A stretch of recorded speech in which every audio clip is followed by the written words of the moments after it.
ఇంకా ఈరోజు డేట్ అయితే కనుక 25వ తారీఖు మే నెల 2024 సంవత్సరం. ఈరోజు మనం హోసూరు మార్కెట్లో టాప్ ధర ఎలా పలికిందో తెలుసుకుందాం. దానికన్నా ముందుగా మన ఛానల్ అనేది ఇంకా ఎవరు కొత్తగా చూస్తున్నట్లయితే కనుక సబ్స్క్రైబ్ చేసుకోండి. అలాగే బెల్ ఐకాన్ అనేది ఆన్లో పెట్టుకుంటే మీకు ప్రతి ఒక్క వీడియో అనేది మీకు నోటిఫికేషన్ అనేది వస్తుంది.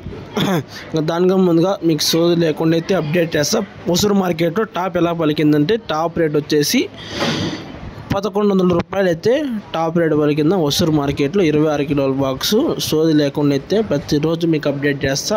అందుకోసమే మన ఛానల్ అనేది లైక్ చేసి షేర్ చేసి సబ్స్క్రైబ్ చేసుకోండి. Okay, thank యూనా. కలికిరి అయితే 520 రూపాయలు, హోసూరు 1100 రూపాయలు, 1100 1100 rupees top Hosur market. Okay, thank యూనా.